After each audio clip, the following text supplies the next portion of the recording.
12.5 লক্ষ বর্গ মাইলের প্রেসিডেন্ট, তিনি খুতবা দিচ্ছেন মসজিদে নববীতে। হাজার হাজার সাহাবীগুলো দাঁড়ানো, হাজার হাজার সাহাবীগুলো বসা।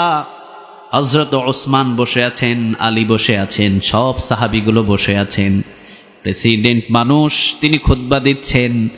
একজন সাহাবী গিয়ে বলছেন ওমর, পাঞ্জাবিটা ধরে টান দিয়ে বলছেন ওমর বসে যাও, আমার কথার জবাব না দেওয়া পর্যন্ত একটা খুতবা উচ্চারণ করতে পারবা না। আগে আমার কথার জবাব দিবা, আগে আমার প্রশ্নের জবাব দিবা, এরপরে তোমার পিছনে আমি ইক্তাদা করব। আর যদি প্রশ্নের জবাব না দাও, তোমার পিছনে আমি ইক্তাদা করব না। ওমরের শেষ মুহূর্তের সময়ের ঘটনা। প্রায় 10 বছরের মতো তিনি ক্ষমতা চালিয়েছেন। 9 বছরের ঘটনা। ওমর রাদিয়াল্লাহু তাআলা আনহু খুতবাটা তিনি বন্ধ করলেন, স্টপ করে দিলেন, আর কোনো জবানে কথা নাই। তিনি বললেন, প্রিয় ভাই, আপনি বলেন আপনার কি কথা। আপনার কথার উত্তর না দেওয়া পর্যন্ত ওমরের ইমামতিতে মসজিদে নববীতে আর নামাজ হবে না। যদি আমার এই ওমরের কোনো ভুল থাকে, আজকে ক্ষমতার চেয়ার থেকে আমি নেমে যাব, কোনোদিন এই মিম্বরে আর উঠব না। কারণ এই মিম্বরে তো আমি ইচ্ছা করে উঠি নাই, জনগণ আমাকে উঠিয়েছে। জনগণ যখন ইচ্ছা করবে আমাকে টেনে হিঁচড়ে নামিয়ে ফেলবে। টেনে হিঁচড়ে নামানোর দরকার নাই। আমার যদি ভুল হয়, ওমর নিজেই টেনে হিঁচড়ে নেমে যাবে। ওমর রাদিয়াল্লাহু তাআলা আনহু বললেন, ভাই আপনি বলেন। সাহাবী বললেন, ওমর, জুমার খুতবা দেওয়ার জন্য আপনি এসেছেন। কই, জুমার খুতবা দিতে তো কেউ এখনো পর্যন্ত নতুন একটা জুব্বা পরে আসতে পারে নাই। আপনি সুন্দর নতুন একটা জুব্বা পরে এসে জুমার খুতবা দেওয়া শুরু করেছেন। জুব্বাটা পাইলেন কই? সুবহানাল্লাহ বলবেন না? আজ পর্যন্ত কেউ বলতে পারছেন? এমপি সাহেবের ছেলের হলো প্রাডো গাড়ি, মেয়ের হলো ল্যান্ড ক্রুজার গাড়ি, বিবির হলো কানাডায় বেগমপাড়ায় বাড়ি। কি রে ভাই, ও এমপির চাকরি করে মাসে 40,000 না বেতন পায়, ওর তো নিজের সংসার চালাতে কষ্ট হয়ে যায়, ঠিক কিনা? সে আবার বাড়ি করে কেমনে? জিগাইতে পারছেন কোনোদিন? জিগাইতে পারলে লাখ টাক থাকবে না, থেতা হয়ে যাইব, ঠিক কিনা? কিন্তু ওমর রাদিয়াল্লাহু তাআলা আনহু একটা নতুন জুব্বা পরে এসেছেন। তিনি জুমার খুতবা দেওয়ার জন্য সাহাবী ধরে বসেছে। ওমর, আপনি নতুন জুব্বাটা পাইলেন কই? সুবহানাল্লাহ বলেন। 1 সপ্তাহ আগে বাইতুল মাল থেকে কিছু কাপড় বিতরণ করা হয়েছিলেন। সব সাহাবীগুলো একটা একটা পেয়েছে। ওসমান তিনি পেয়েছেন একটা, আলী তিনি পেয়েছেন একটা, আবার ওমর রাদিয়াল্লাহু তাআলা আনহু তিনি পেয়েছেন কয়টা? আরো জোরে বলেন, কয়টা? কিন্তু এমন ছোট্ট একটা কাপড়ও পেলেন, ওই কাপড়টা দিয়ে একটা জুব্বা কখনো বানানো যায় না।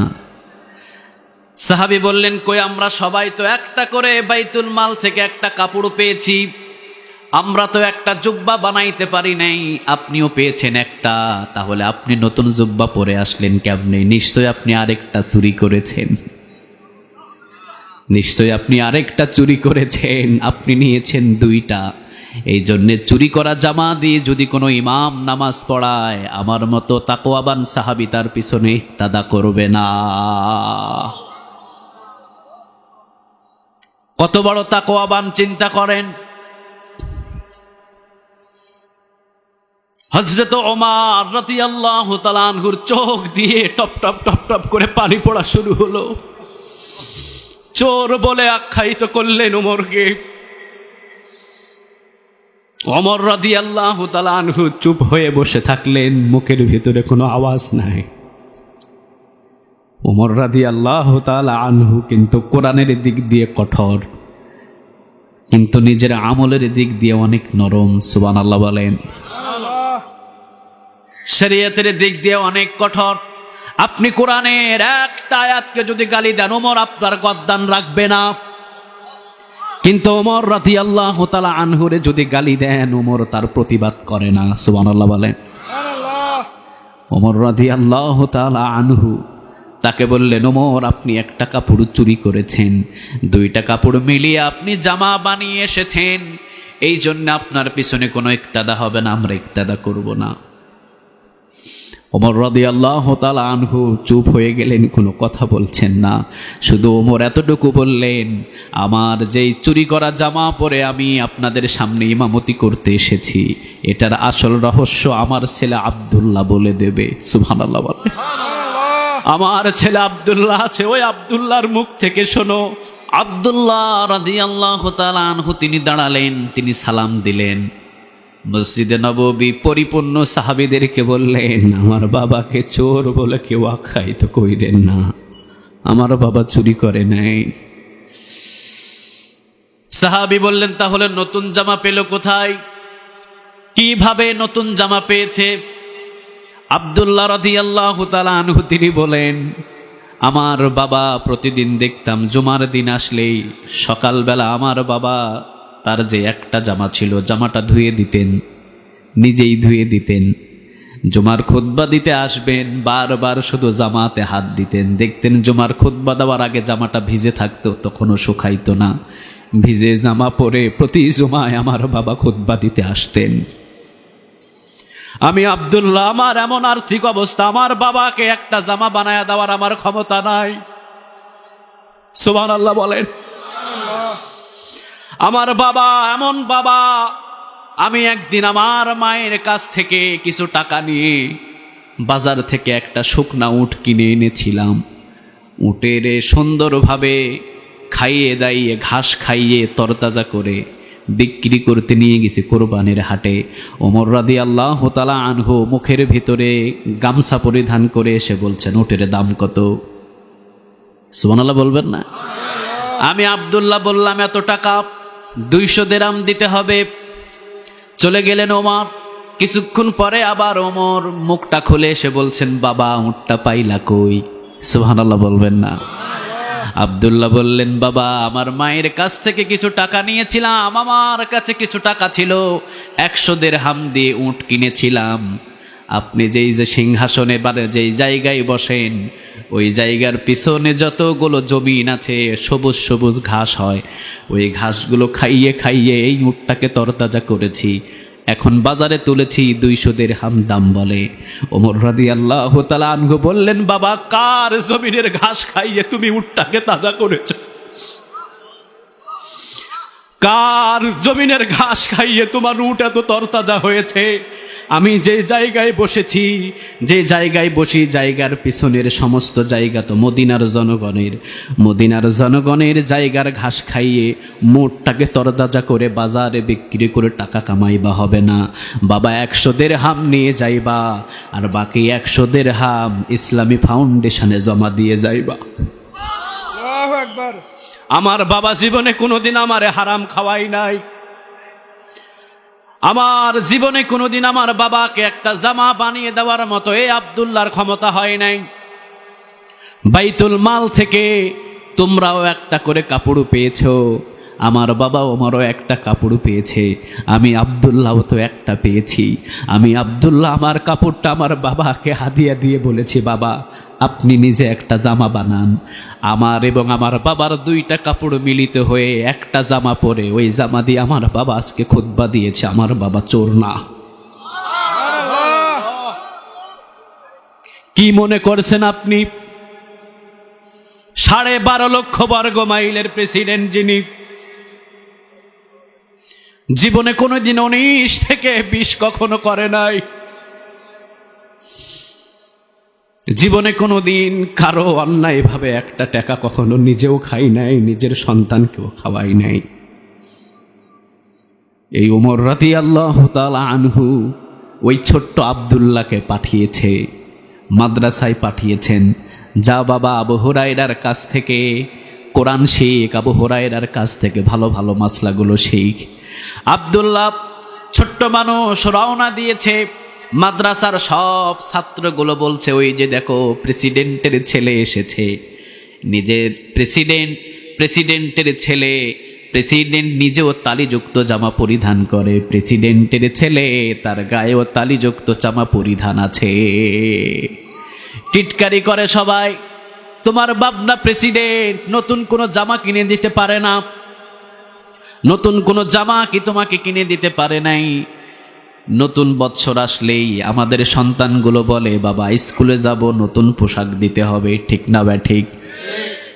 অথচ ওমরের ছেলে আসলেন, প্রায় 8 থেকে 10টা তালিযুক্ত জামা, ছিঁড়াযুক্ত জামা।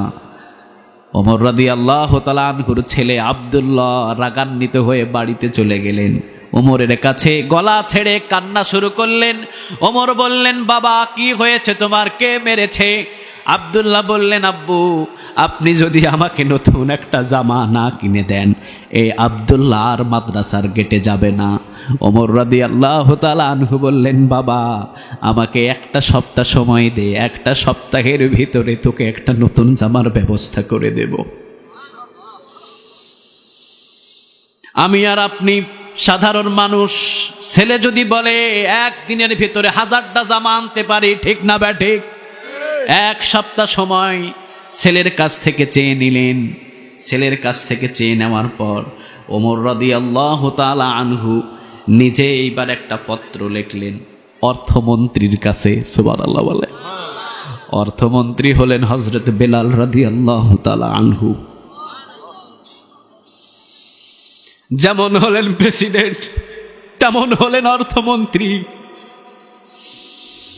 অর্থমন্ত্রীর কাছে হযরত ওমর রাদিয়াল্লাহু তাআলা আনহু একটা চিঠি লিখলেন যে, বেলাল আমাকে তো প্রতি মাসেই বেতন দেওয়া হয়, প্রেসিডেন্টের দায়িত্ব যে পালন করি, ও বেলাল আমাকে তো প্রতি মাসে একটা বেতন দেওয়া হয়, তবে এই মাসের বেতনটা আমাকে একটু অগ্রিম পাঠায়া দাও। অগ্রিম বুঝেন? অগ্রিম কারে বলে? মানে কাজ করার অগ্রিম। আমাকে 1 মাসের বেতন পাঠিয়ে দাও, আমার টাকার প্রয়োজন বেলাল, অগ্রিম আমাকে 1 মাসের বেতন দিয়ে দাও।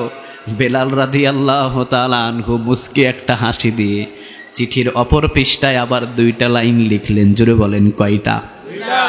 আর জোরে বলেন কয়টা?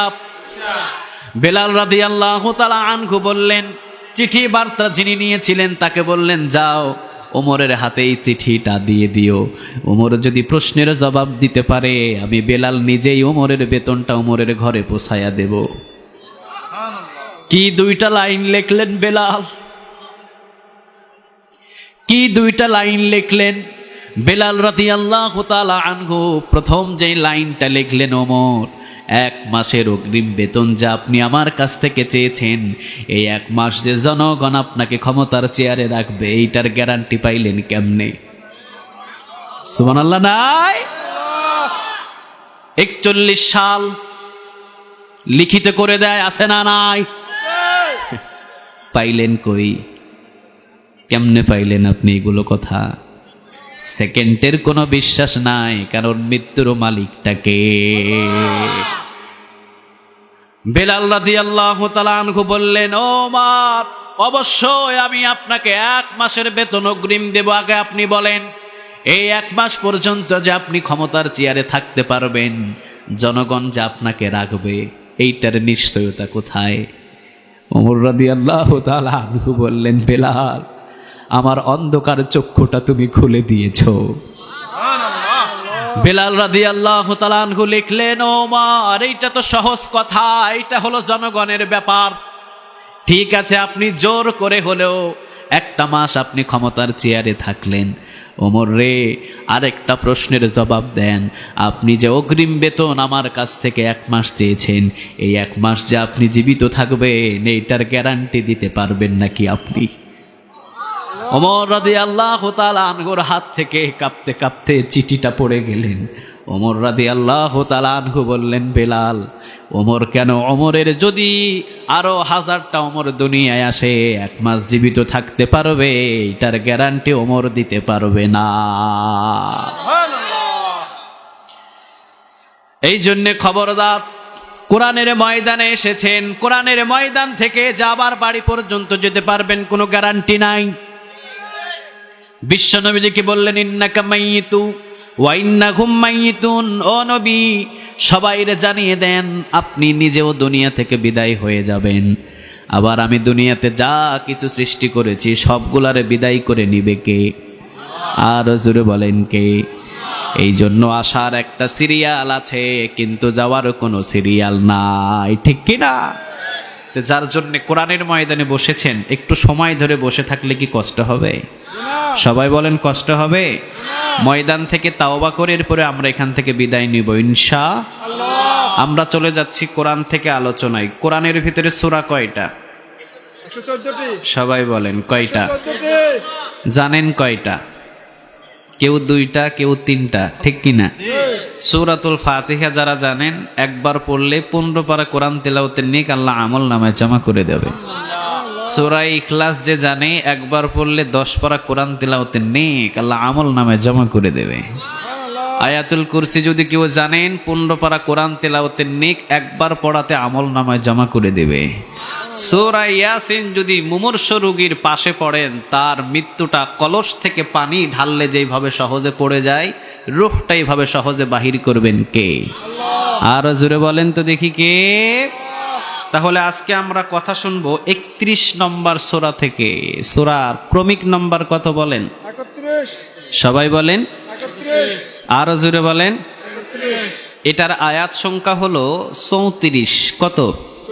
সবাই বলেন কত?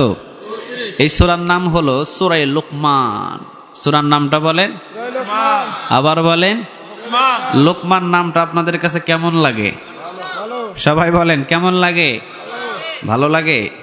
হ্যাঁ, লুকমান তিনি একজন বুজুর্গ ব্যক্তি ছিলেন। আল্লাহ তার নামে এই কোরআনের ভিতরে একটা সূরা দিয়ে দিয়েছে। সুবহানাল্লাহ বলেন। এই কোরআনের ভিতরে 8 জন ব্যক্তির নামে 8টা সূরা আছে। সুবহানাল্লাহ বলবেন না? কয়জন ব্যক্তির নামে? সবাই বলেন কয়জন? এগুলা কিন্তু প্রয়োজন আছে, অনেক জায়গায় অনেকে জানেন না এই বিষয়গুলো, জেনে নেন। 8 জন ব্যক্তির নামে এই কোরআনে সূরা আছে। কয়জন ব্যক্তির নামে? 8 জন। 6 জন নবীর নামে আল্লাহ 6টা সূরা দিয়েছেন, আর 2 জন ওলির নামে 2টা সূরা দিয়েছে। সুবহানাল্লাহ বলেন। আল্লাহ রাব্বুল আলামিন নবীর নামেও কোরআনের ভিতরে সূরা দিলেন, আবার ওলির নামেও কোরআনের ভিতরে সূরা দিলেন। কেরামতে আউলিয়া ই হক, একটা জিনিস বুঝতে হবে, ওলি এবং আউলিয়াদের কেরামতটা হক। সুবহানাল্লাহ বলেন। ওলি এবং আউলিয়াদের কেরামত হক। যারা কোরআনটাকে 24 ঘন্টা রিসার্চ করেন, কোরআনের এবং হাদিসের সব নিয়ম কানুন মেনে চলেন, ওই ব্যক্তির কাছে দোয়া করবেন, ওই ব্যক্তির কাছ থেকে দোয়া নেবেন, কোনো সমস্যা নাই। তবে খবরদার শিরক কখনো করতে যাবেন। কথা বলেন যাবেন? শিরক থেকে বিরত থাকবেন। তবে আউলিয়াই কেরামত অর্থাৎ ওলিয়া উলিয়াদের কেরামতটা কিন্তু হক, এটা অবিশ্বাস নয়। আব্দুল কাদের জিলানী রাহিমাহুল্লাহ তিনি যতটুকু ওলি ছিলেন, ওই রকম ওলি কি এখন পৃথিবীতে খুঁজে পাওয়া যাবে? কথা বলেন খুঁজে পাওয়া যাবে? তবে আব্দুল কাদের জিলানী রাহিমাহুল্লাহ যতটুকু তার সম্মান ছিল, ওই সম্মানের চাইতে কখনো উপরের দিকে বাড়ানো যাবে? কথা বলেন বাড়ানো যাবে? তাকে প্রশ্ন করা হয়েছিল, বলেন তো দেখি আব্দুল কাদের জিলানী রাহিমাহুল্লাহ কি রকম আপনার সম্মান, কি রকম মর্যাদা, সাহাবীদের চাইতে বেশি না কম? আব্দুল কাদের জিলানী রাহিমাহুল্লাহ তিনি বললেন, কার সাথে কার তুলনা করো? আমি আব্দুল কাদের জিলানী রাহিমাহুল্লাহ, আমার সম্মান হলো আমার কাছে আর একজন সাহাবী যখন যুদ্ধের ময়দানে ঘোড়া নিয়ে রওনা দেয়, ঘোড়ার পায়ের ধুলির যতটুকু মর্যাদা আছে, আব্দুল কাদের জিলানীর ওই মর্যাদাটাও নাই। সুবহানাল্লাহ বলবেন না? এই জন্য যার সম্মান, যার মর্যাদা তাকে দিবেন। অনেকেই তো বলে থাকে রাসূল মেরাজের রাতে উঠতে পারে না, আব্দুল কাদের জিলানীর কাঁধের উপরে পা দিয়ে উঠাইছে। বলে বলে কথা বলেন বলে। আবার অনেকে গাউসে পাকও বলে। বলে কি বলে না? খবরদার, আজে বাজে কোনো শব্দ কারো ব্যাপারে ব্যবহার করা যাবে না। সম্মান তো দিবেন পৃথিবীর কেউ নয়, সম্মান তো দিবেন কে? আল্লাহ। আর জোরে বলেন তো দেখি কে? এই জন্য লোকমান আলাইহিস সালামের নামে কোরআনের ভিতরে একটা সূরা আল্লাহ নাজিল করে দিলেন। সুবহানাল্লাহ বলেন। আল্লাহ জানিয়ে দিলেন 2 জন ওলির নামে আমি আল্লাহ রাব্বুল আলামিন কোরআনের ভিতরে 2টা সূরা নাজিল করলাম। আবার 6 জন নবীর নামে 6টা সূরা নাজিল করলেন কে? সূরা নূহ, নূহ আলাইহিস সালামের নামে সূরা আছে? কথা বলেন আছে?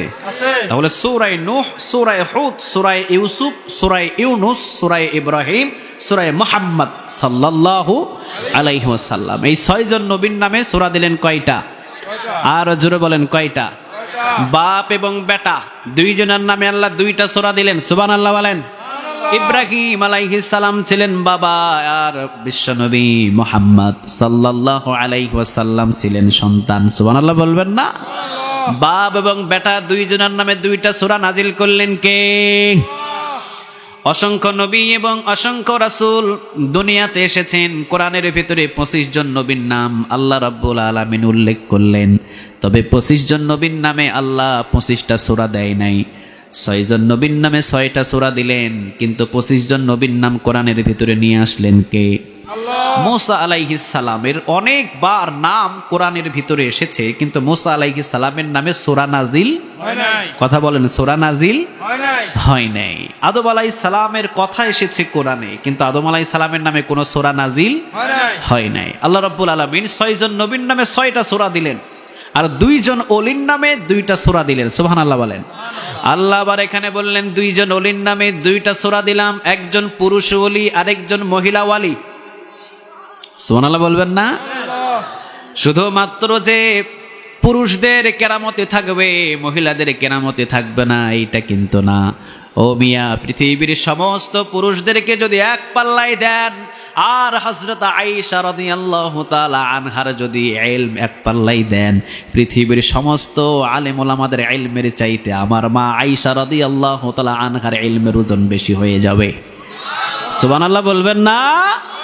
তবে এক পর্যায়ে পুরুষ থেকে সব সময় নারীরা উপরে থাকে না নিচে থাকে?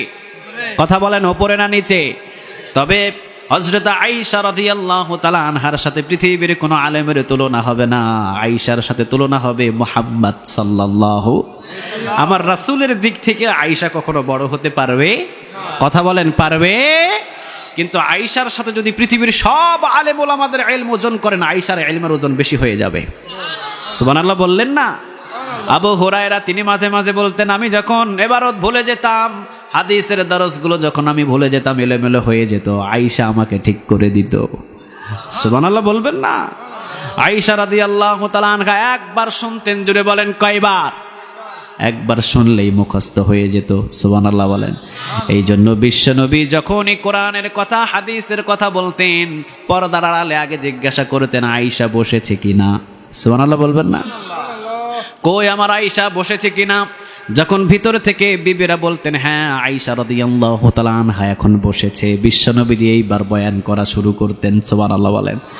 সাহাবীরা একটা ঈর্ষা করলেন, ইস, আয়েশা না আসা পর্যন্ত আমার রাসূল এখনো পর্যন্ত কোরআনের কথা বলে না, আয়েশারে মনে হয় বেশি ভালোবাসে। বিশ্বনবী একটু টের পাইলেন, একটু টানা হিচড়া চলতেছে সাহাবীর ভিতরে, বুঝতে পারলেন। বিশ্বনবী সব সাহাবীদেরকে একদিন ডাক দিয়ে বললেন, বলো তো দেখি, গত 15 দিন আগে একটা বয়ান করেছিলাম, কার মুখস্থ আছে? কেউ পারে না। আরেকজনরে বললেন, বলো তো দেখি, গত সপ্তাহে অমুক দিনে একটা বয়ান করেছিলাম, কার মনে আছে? পারে না।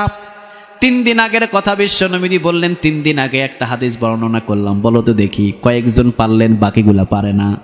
আয়েশা রাদিয়াল্লাহু তাআলা আনহা পর্দার ভিতরে বিশ্বনবী বলেন, আয়েশা 15 দিন আগে যে বয়ান করেছিলাম বলো, শুরু থেকে শেষ পর্যন্ত দাড়ি কমা একটাও বাদ দেয় নেই।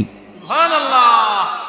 14 দিন আগে কোন বয়ান করেছিলাম বলো, দাড়ি কমা যেখানে দেওয়ার দরকার একটাও বাদ দেয় নাই।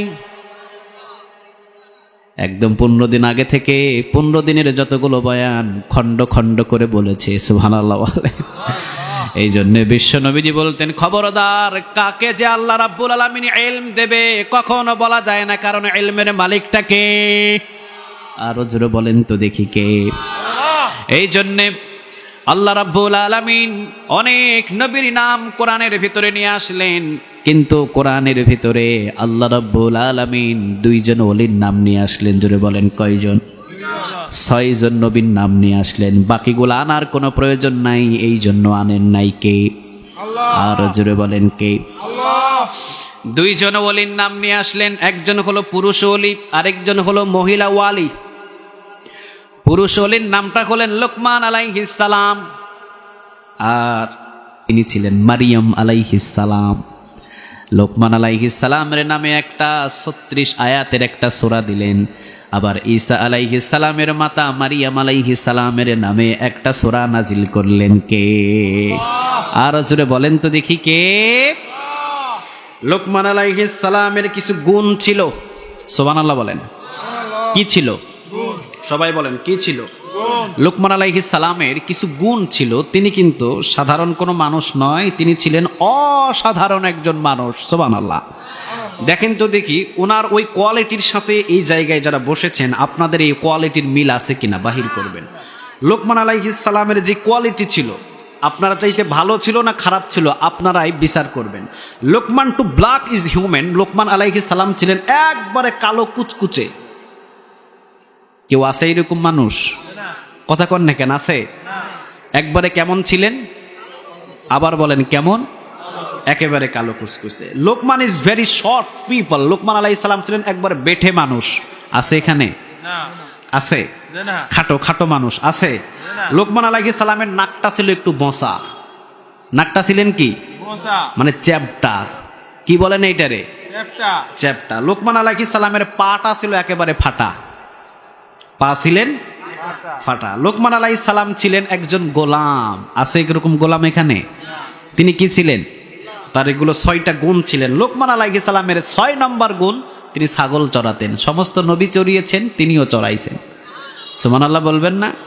আচ্ছা বলেন, এই 6টা গুণওয়ালা মানুষ যদি এলাকার মেম্বারে দাঁড়ায় ভোট কে কে দেবেন? কথা কর না কেন? চেয়ারম্যানে দাঁড়াইলে, এমপিতে দাঁড়াইলে, আপনার মেয়ের প্রস্তাবে বিয়ের জন্য পাঠাইলে কে দিবেন? হ্যাঁ, কেউ রাজি হবেন না, ঠিক কিনা? লোকমান আলাইহিস সালামের এই 6টা গুণ ছিলেন। তিনি ছিলেন অনেক কালো। লোকমান আলাইহিস সালামের পা ছিলেন ফাটা। লোকমান আলাইহিস সালাম ছিলেন বেঠি মানুষ। লোকমান আলাইহিস সালাম ছিলেন একজন গোলাম। লোকমান আলাইহিস সালাম তিনি ছাগল চড়াতেন। যদিও বাহিরের দৃশ্যগুলো ছিল একেবারে নরমাল, কিন্তু কলিজাটা লোকমান আলাইহিস সালামের ছোট না বড়? আর জোরে বলেন ছোট না বড়? এই জন্য আল্লাহ জানিয়ে দিলেন, ইন্নাল্লাহা লা ইয়ানজুরু ইলা সুওয়ারিকুম ওয়া আমালিকুম ওয়ালাকিন ইয়ানজুরু ইলা কুলুবিকুম ওয়া আমালিকুম। বান্দারে, আমি আল্লাহ রাব্বুল আলামিন বাহিরের কোনো দৃশ্য দেখি না, তাকে আছি তোর কলবের দিকে। কলব দেখে দেখে জান্নাতে ঢোকাবে কে? আর জোরে বলেন কে? এই চামড়ার এই চেহারা দেখে আল্লাহ জান্নাত দেবে না। অনেক সুন্দরী সুন্দরী নায়িকা, অনেক সুন্দরী সুন্দরী নায়কদেরকে জাহান্নামের আগুনে জ্বালাবে কে? আর জোরে বলেন তো দেখি কে?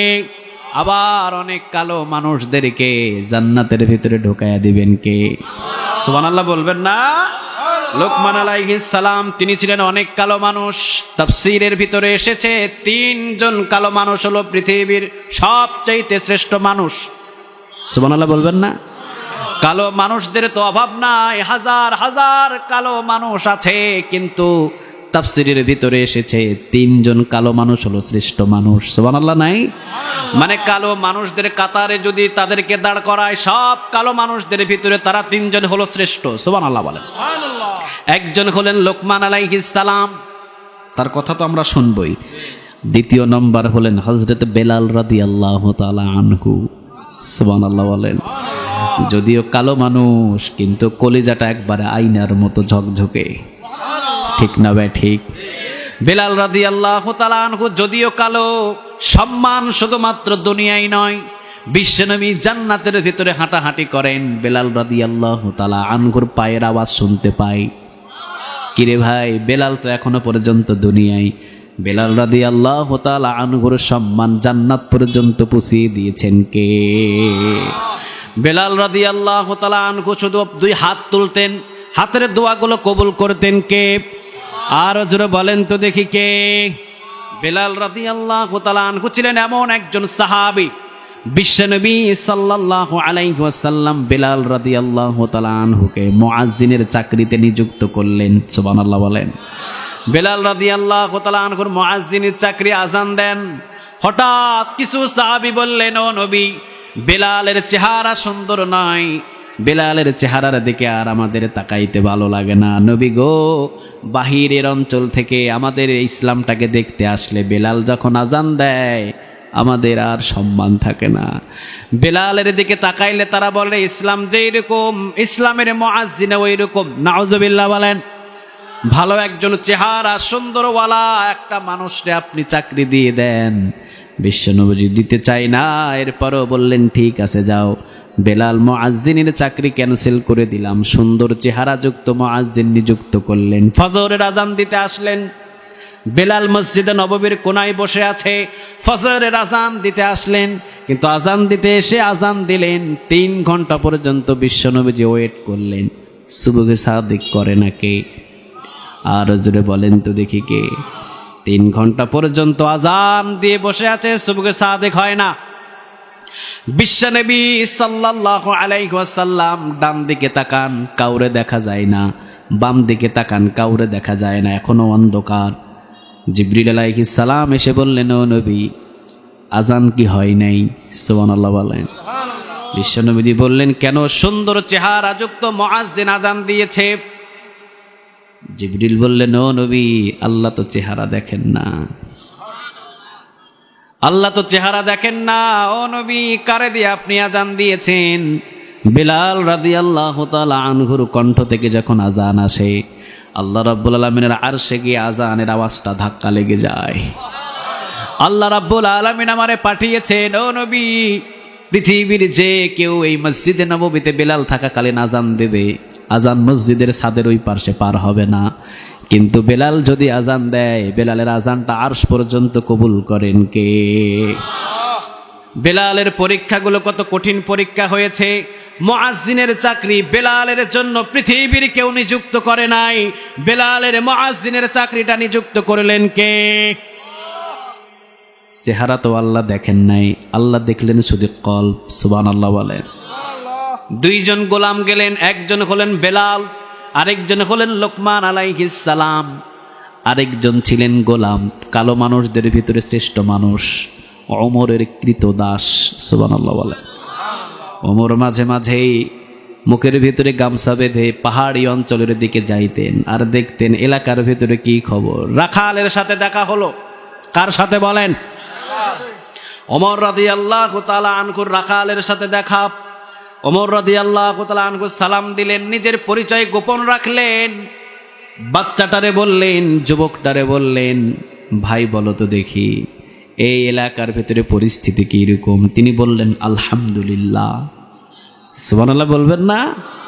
তিনি বললেন, আলহামদুলিল্লাহ। কতদিন পর্যন্ত তুমি ছাগল চড়াও? তিনি বললেন, প্রায় 11-12 বছর হবে।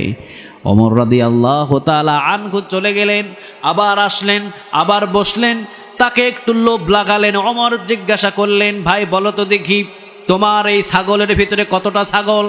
তিনি বললেন, 100টা ছাগল আমার এই পাহাড়ের এই অঞ্চলের ভিতরে, আমার আইতে 100 ছাগল। ওমর রাদিয়াল্লাহু তাআলা আনহু আবার চলে গেলেন, একটু পরে আবার আসলেন। ওমর চিন্তা করলেন, দেখি রাখালের ইমানটাকে এইরকম একটু টেস্ট করা যায় কিনা।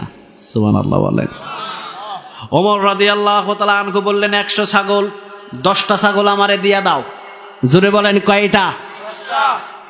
10টা ছাগলে 100 দিরহাম দিব। কয়শো দিরহাম? রাখাল বলছেন, 10টা ছাগল নেবেন, 100 দিরহাম দিবেন। আমি তো ছাগল বেচনেওয়ালা না, ছাগল তো বেচে আমার মালিক, আমার মনিবের কাছে যান। ওমর বললেন, না, ওইভাবে তো আমি নিব না। 100 ছাগল, একটা ছাগলে 10টা করে দিরহাম, 10টা ছাগল দেবা, 100 দিরহাম তোমার পকেটে ঢুকাইয়া দেব, তোমার মালিকরে বলবো না আমি। গোপনে 10টা ছাগল আমারে দিয়া দিবা। রাখাল বলে, কিভাবে আমি আপনার ছাগল দেব? মালিকের কাছে জবাব দিব কেমনে? ওমর বুদ্ধি শিখাইয়া দিলেন, মালিকের কাছে গিয়ে বলবা 10টা ছাগল নেকড়ে খেয়ে ফেলেছে। জোরে বলেন, কয়টা? আরো জোরে বলেন, কয়টা? তিনি বললেন, না, এটা আমার পক্ষে সম্ভব নয়। ওমর বলছেন, 5টা দাও, 5টা। জোরে বলেন, কয়টা? 5টা অন্তত দিবা। 5টা দিলে তো কোনো প্রবলেম নাই, ছাগল তো নেকড়ে খাইতেই পারে। যুবক বললেন, শোনেন ওমর। ওমর তো এখনো পর্যন্ত যুবকটা চেনে নাই। তিনি বললেন, শোনেন আগন্ত পথিক, আমি 11 থেকে 12 বৎসর পর্যন্ত ছাগল চড়াই, একটা ছাগল কোনোদিন একটা নেকড়ে খাইতে পারে নাই। সুবহানাল্লাহ বলবেন না? তিনি বললেন, কিভাবে তোমার ছাগল একটাও নেকড়ে খাই নাই? যুবক বললেন, যখনই আমি ছাগলগুলো এই জায়গায় আনি, ছাগলগুলো ছেড়ে দিই আর আমি আয়াতুল কুরসি তেলাওয়াত করি। সহিহ হাদিসের বর্ণনা, কোন জিনিসটাকে যদি নিরাপত্তে রাখতে চান আয়াতুল কুরসি পড়বেন, সাথে সাথে একজন ফেরেশতা ওই জায়গায় নাজিল করে দেয়। কে? আর জোরে বলেন কে? আমি আয়াতুল কুরসি তেলাওয়াত করি, আপনি কি শোনেন নাই? রাসূল বলেছে আয়াতুল কুরসি পড়লে সব জিনিসগুলো হেফাজত করার জন্য একটা ফেরেশতা নিযুক্ত করে। 11 থেকে 12 বছর পর্যন্ত ছাগল চড়ায় আয়াতুল কুরসি তেলাওয়াত করি, একটা নেকড়ের ক্ষমতা নেই একটা ছাগল নিয়ে যেতে পারে। আমি মিথ্যা কথা বলতে পারবো না, সুবহানাল্লাহ বলেন। ওমর চলে গেলেন, একটু পরে আবার আসলেন, আসার পরে বললেন ঠিক আছে 200 দিরহাম দিব, 5টা ছাগল দিয়ে দাও। আরে কোনো অসুবিধা নাই, তোমার মালিককে গিয়ে বলবা নেকড়া খেয়ে নিছে, 200 দিরহাম দিব, 300 দিরহাম দিব, 400 দিরহাম দিব।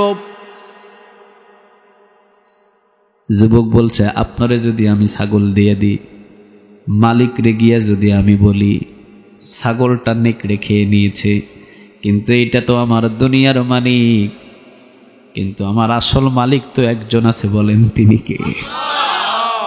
ওইটারে আমি কেমনে বুঝ দিব? সুবহানাল্লাহ বলে।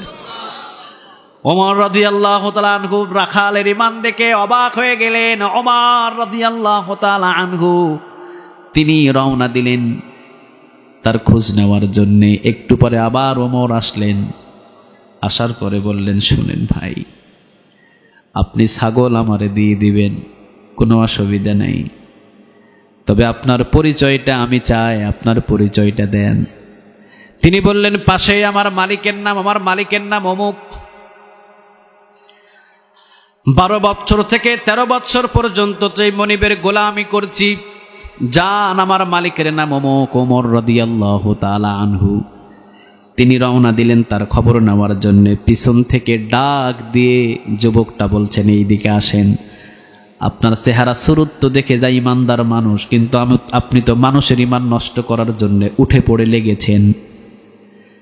দেখে তো মনে হয় একবারে ইমানদার মানুষ, মুখটাও এখনো আমারে দেখান নাই, চেহারাও এখনো পর্যন্ত আমি দেখি নাই, দেখে মনে হয় আপনি অনেক ইমানদার মানুষ, কিন্তু দেখা যায় আপনি মানুষটা তেমন সুবিধা না। শোনেন, যদি আমার হাতের ভিতরে সময় থাকতো ওমরের দরবারে আপনারে নিয়ে যাইতাম, আমার হাতে সময় থাকলে ন্যায়পরায়ণ বাদশাহ ওমরের হাতে আপনারে উঠাইয়া দিতাম, আস্তা করে সাইজ করে আপনারে ছেড়ে দিত। সুবহানাল্লাহ বল। চলে গেলেন ওমর, তার মালিকের কাছে বললেন ভাই পৃথিবীতে যা চান সব কিছু দেব আপনারে, ওই গোলামটা আমাকে দিতে হবে। সুবহানাল্লাহ বলবেন না? মনিব কেঁদে দিলেন আর বললেন আমার এই কালো গোলামটাকে আপনি কেন নিতে চান? ওমর রাদিয়াল্লাহু তাআলা আনহু বললেন তার ভিতরে যে তাকওয়া পেয়েছি আমি, এই তাকওয়াবান গোলামটারে যদি আমি কিনে খরিদ করে আজাদ করে দিই, কিয়ামতের ময়দানে যদি আমার কোনো আমল আল্লাহর দরবারে না কবুল হয়, একজন তাকওয়াবান গোলামটারে কিনে আজাদ করেছিলাম, এইটার আমল অন্তত পার হয়ে যাব। 3 জন ছিলেন কালো মানুষ, সবচেয়ে দামি মানুষ, সব কালো মানুষদের ভিতরে দামি মানুষ। সুবহানাল্লাহ বলেন। এই লোকমান আলাইহিস সালাম, তার কাছে 2 জন ফেরেশতা আসছিলেন। জোরে বলেন কয়জন? আরো জোরে বলেন কয়জন? 2 জন ফেরেশতা এসে বললেন ইয়া লোকমান, আল্লাহ রাব্বুল আলামিন আপনার কাছে আমাদের 2 জন ফেরেশতাকে পাঠিয়েছেন, আপনি কি চান, নবুয়ত নাকি হিকমত? এই 2টা জিনিসের ভিতরে যেইটা চান আল্লাহ রাব্বুল আলামিন আপনাকে ওইটাই দেবে। লোকমান আলাইহিস সালাম বললেন আমি নবুয়ত চাই না, আল্লাহ রাব্বুল আলামিনকে বলে দিও আল্লাহ যেন আমাকে হিকমত দান করে দেয়। ওয়ালাকাদ আতাইনা লুকমানাল হিকমাতা আনিশকুর লিল্লাহ। লোকমান আলাইহিস সালাম রে হিকমত দান করে দিলেন কে? আর জোরে বলেন কে? লোকমান আলাইহিস সালাম রে এমন হিকমত দিলেন, শ্রেষ্ঠ হিকমত লোকমান আলাইহিস সালাম রে দান করলেন। সুবহানাল্লাহ বলেন। আলেমদের ভিতরে হিকমত আছে, তাফসীর কারকদের ভিতরে হিকমত আছে, কিন্তু লোকমান আলাইহিস সালামের হিকমতের সাথে কি তুলনা করা যাবে? আর জোরে বলেন যাবে যাবে? কারণ লোকমান আলাইহিস সালাম রে হিকমতটা দান করেছিলেন কে? লোকমান আলাইহিস সালাম রে হিকমত দিলেন কে? আল্লাহ রাব্বুল আলামিন লোকমান আলাইহিস সালাম রে হিকমত দিয়ে জানিয়ে দিলেন, লোকমান, আমি আল্লাহ রাব্বুল আলামিন তোমারে হিকমত দিলাম। এই হিকমতটা হলো অনেক দামি হিকমত। লোকমান রে, তোমাকে যে হিকমত দিয়েছি, এই হিকমতের প্রতিটা কথা আমি কিয়ামত পর্যন্ত হেফাজত করব। সুবহানাল্লাহ বলবেন না? আল্লাহ বললেন, যাও লোকমান, তোমার এই হিকমতের কথা সবগুলো জমিনের ভিতরে ছড়িয়ে দাও। লোকমান আলাইহিস সালাম তার হিকমতের কথা জমিনের ভিতরে ছড়িয়ে দিলেন। বলেন তো দেখি, মিজানুর রহমান আজারি ভাইরে যদি এই জায়গায় আনতো, মানুষ কম হতো না বেশি হইতো? কথা বলেন, কম না বেশি? তার ভিতরে হিকমতের কথা কম না বেশি? সাইদি সাবরে আনলে কম হইতো না বেশি হইতো? বাংলাদেশের ভিতরে তো আমার মনে হয় একটাও মাঠে জায়গা দেওয়া যাবে না, ঠিক না বে ঠিক? যত হিকমতের কথা যত কঠিন হবে, মানুষ তার প্রতি তত পাগল হবে, ঠিক না বে ঠিক? লোকমান আলাইহিস সালাম তিনি হিকমতের কথা যখন বলা শুরু করলেন, সব মানুষগুলো তার পিছনে ছোটা শুরু করছে। সুবহানাল্লাহ বলবেন না? সবাই এখন পাগল। তার মনিব বলে, সর্বনাশ, আমার এই ছোট্ট খাট্ট এই কালো গোলামের পিছনে সব মানুষ পাগল কেন? তিনি একদিন জানালা খুলে দেখলেন হাজার হাজার মানুষ বাড়ির আনাচে কানাচে ঘোরাঘুরি করে। লোকমান এখনো আসে নাই, লোকমান এখনো ছাগল চড়াচ্ছে। মনিব জিজ্ঞাসা করলেন, তোমরা এই জায়গায় কেন? তারা বলছেন, আপনার যে একজন গোলাম আছে, ওইটা সাধারণ কোনো মানুষ নয়, ওর কথাগুলো শুনলে আমাদের কলিজায় লেগে যায়। সুবহানাল্লাহ বলেন। ও হলো অনেক দামি মানুষ, ও হলো অনেক হিকমতওয়ালা মানুষ। নিজের এলাকার জামাইয়ের কখনো সম্মান থাকে না, ঠিক কিনা? এলাকার পাশের বাড়ির এলাকার জামাই বিবাহ করছে, শ্বশুর বাড়ি এখানে, জামাই এখানে, সম্মান দেয়? কথা বলেন, দেয়? দেয়? গরম ভাত আর ঠান্ডা ভাত যা হয়েছে ওইটা খায়া চলে যান, ঠিক কিনা? লোকমানের মালিক লোকমান রে চিনে নাই। এলাকার সব মানুষগুলো পাগল হয়ে গেছে লোকমানের জন্যে, কিন্তু মালিক এখনো চিনে নাই, গুরুত্ব দেয় নাই। লোকমান আলাইহিস সালামের মালিক তিনি চিন্তা করলেন, ঠিক আছে, আজকে আমি আমার গোলামটারে পরীক্ষা করব, দেখব তার হিকমত কিরকম। তাফসিরে তাবারিতে এসেছে এটা। লোকমান আলাইহিস সালাম যখন বাড়িতে আসলেন, লোকমান আলাইহিস সালামের মনিব লোকমান আলাইহিস সালামকে ডাক দিলেন, ইয়া লোকমান, ইযহাব ওয়াল বাহশাতান। লোকমান, যাও, তুমি একটা ছাগল জবহ করো। কি জবহ করো? সবাই বলেন, ছাগল। লোকমান, তুমি একটা ছাগল জবহ করো এবং ছাগল জবহ করে ওয়াখরিজ মিনহা আতিয়াবা মুদগাতাইন, এই ছাগলের সব চাইতে উন্নত মানের দুইটা অংশ তুমি আমার কাছে কেটে আনবা। কয়টা? দুইটা। সবাই বলেন, দুইটা। লোকমান আলাইহিস সালাম তিনি গেলেন, ছাগলটারে জবহ করলেন। ফা আখরাজাল লিসানা ওয়াল কলব, জিহ্বা এবং কলব কেটে মালিকের সামনে এনে দিয়ে দিলেন। সুবহানাল্লাহ। কয়টা অংশ?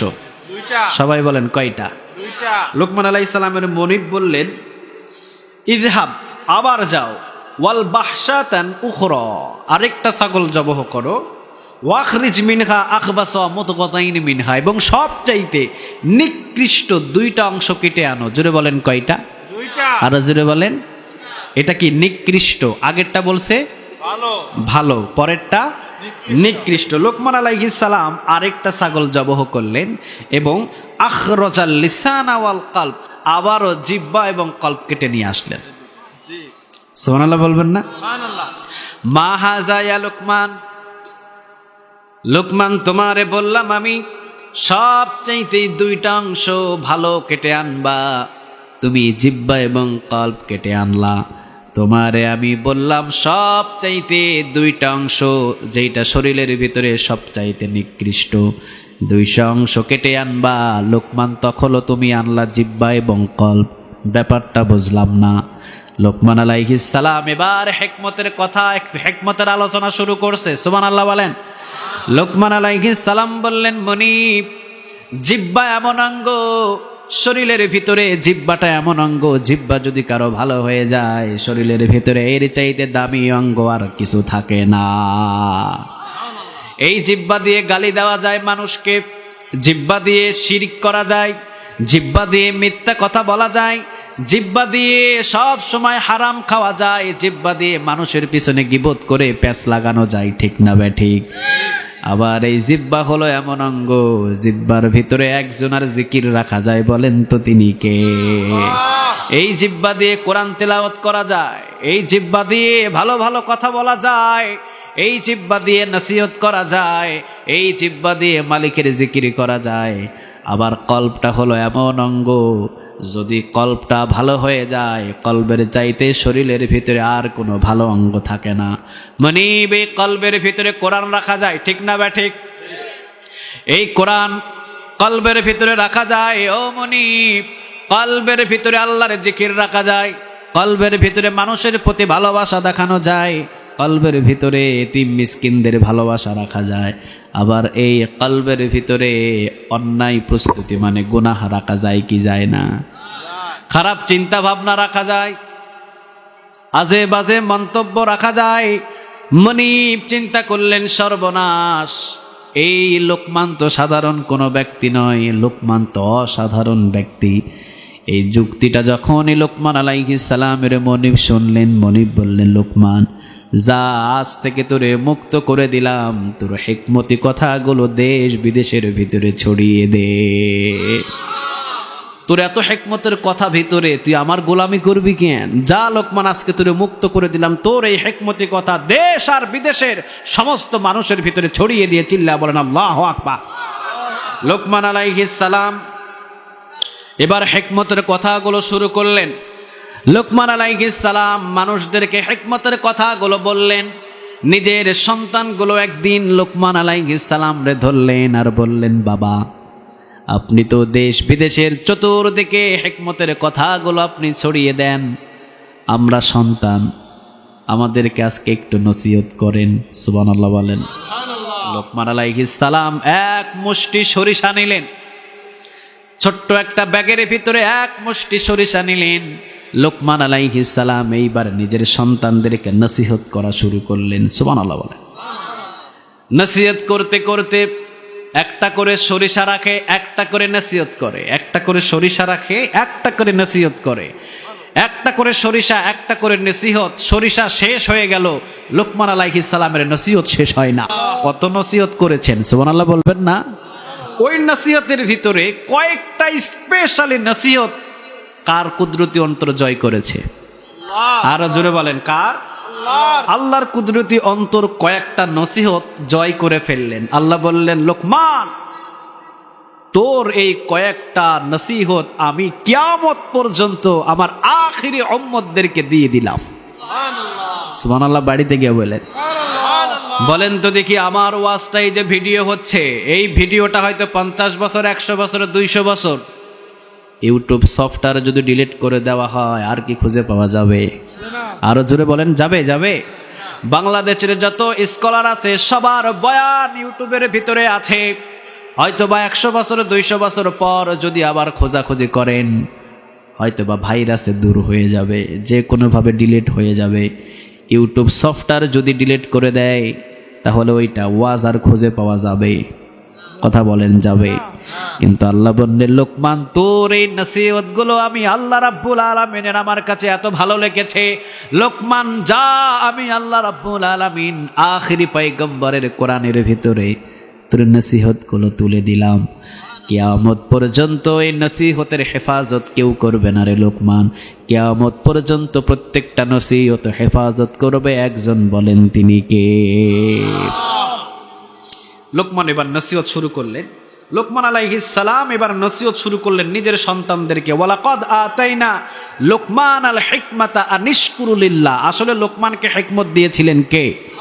আরো জোরে বলতে হবে, কে? লোকমান আলাইহিস সালাম রে হিকমত তো পৃথিবীর কেউ দেয় নাই, আল্লাহ রাব্বুল আলামিন দিলেন। আনিশকুরু লিল্লাহ। লোকমান আলাইহিস সালাম যেন পৃথিবীর কারো শুকরিয়া আদায় না করে, শুকরিয়া আদায় করবে কার? আর জোরে বলেন তো দেখি, কার? ওয়ামাই ইয়াশকুরু ফাইন্নামা ইয়াশকুরু লিনাফসিহি। যে শুকরিয়া আদায় করে পৃথিবীর কারো জন্য নয়, শুকরিয়া আদায় হয় নিজের জন্য, ঠিক না বে ঠিক? শুকরিয়া আদায় করলে যে করে তার লাভ নাকি অন্য কারো লাভ? আপনি যদি আল্লাহর শুকরিয়া আদায় করেন, লাভ হবে আপনার, আল্লাহর কোনো লাভ নাই। আপনি নিয়ামতের শুকরিয়া আদায় করবেন, নিয়ামতটারে বাড়ায়া দিবে কে? লা ইন শাকারতুম লাযীদান্নাকুম ওয়া লা ইন কাফারতুম ইন্না আযাবি লাশাদীদ। নিয়ামতের শুকরিয়া আদায় করবেন, নিয়ামতটারে বাড়ায়া দিবে কে? যখনই আপনি নিয়ামতের শুকরিয়া আদায় করবেন, আপনার নিয়ামত বাড়তে থাকবে। সুবহানাল্লাহ বলেন। হযরতে মূসা আলাইহিস সালাম তিনি রওনা দিলেন তুর পর্বতে একজনের সাথে কথা বলার জন্য। কে বলেন? তুর পর্বতে কার সাথে কথা বলতেন? দুইটা বর্ণনা এসেছে। কেউ বলেন কিছু হাঁস, আবার কেউ বলেন বন্য পশু পাখি মূসা আলাইহিস সালামকে প্রশ্ন করলেন, পয়গম্বর মূসা, তুমি তো প্রতিদিন রবের কাছে কথা বলো, আজকে এই বন্য প্রাণীদের একটা কথা নিয়ে যাও, তোমার রবকে জিজ্ঞাসা করবা, আমাদের মালিকরে জিজ্ঞাসা করবা, এই জমিনের ভিতরে বৃষ্টি হবে কোন দিন। মূসা আলাইহিস সালাম আল্লাহ রাব্বুল আলামিনের সামনে গিয়ে বললেন, আল্লাহ কোন দিন এই অত্র অঞ্চলের ভিতরে বৃষ্টি হবে? আল্লাহ রাব্বুল আলামিন বললেন, 40,000 বছর কোনো বৃষ্টি হবে না। কয় হাজার? আর জোরে বলেন, কয় হাজার? 40,000। মূসা আলাইহিস সালাম আসলেন, আবার ওই যে বন্য প্রাণী মূসা আলাইহিস সালাম রে জিজ্ঞাসা করলেন, সবাই ওই জায়গায় দাঁড়ানো। মূসা আলাইহিস সালাম এসে বললেন, তোমাদের এই অত্র অঞ্চলের ভিতরে 40,000 বছর কোনো বৃষ্টি হবে না। এই কথা বলতেই বন্য প্রাণী যারা ছিল সবাই একযোগে পড়লেন আলহামদুলিল্লাহ। কি পড়লেন? শুকরিয়া আদায় করলেন কার? আর জোরে বলেন তো দেখি কার? মূসা আলাইহিস সালাম ছিলেন একটু রাগান্বিত মানুষ। কোন নবী কখনো জিবরিল থেকে, মালাকুল মউতকে থেকে ধমক দেয় নাই। মূসা আলাইহিস সালাম একটা থাপ্পড় দিয়া মালাকুল মউতের বাম চোখ খুলে ফেলছে। রাগান্বিত কম না বেশি? ফেরাউনকে সাইজ করার জন্য এরকম রাগান্বিত নবীরে পাঠালেন কে? সুবহানাল্লাহ বলবেন না? এক থাপ্পড়ে ফেরাউনের বাবুরচিরে বিদায়। সুবহানাল্লাহ বলেন। শুধু ফেরাউনের কাছে গিয়া বলছে, আপনার বাবুরচি দুনিয়া থেকে শেষ, এক থাপ্পড়ে শেষ। ফেরাউন বুঝলেন এই থাপ্পড় কেউ মারে নাই, পয়গম্বর মূসা মারছে। সবাই বলেন, আপনি কেমনে বুঝছেন? কয় ছোটবেলা আমি একটা খাইছিলাম, ওইটা স্মরণ আছে আমার। অনেক রাগান্বিত নবী ছিলেন পয়গম্বর মূসা আলাইহিস সালাম। তিনি সব বন্য প্রাণীদেরকে ধমক দিলেন, এই বেকুবের বাচ্চা বেকুব, 40,000 বছর কোনো বৃষ্টি জমিনের ভিতরে আসবে না, এই জায়গায় শুকরিয়া আদায় করস কেন? সমস্ত বন্য প্রাণীগুলো বললেন, পয়গম্বর মূসা 40,000 বছর কেন, যদি 40,000-এর সাথে আরো 40,000 যোগ লাগায়, আমাদের কোনো ক্ষমতা নাই এক ফোঁটা পানি আসমান থেকে জমিনে আনতে পারবো। ঠিক না বে ঠিক?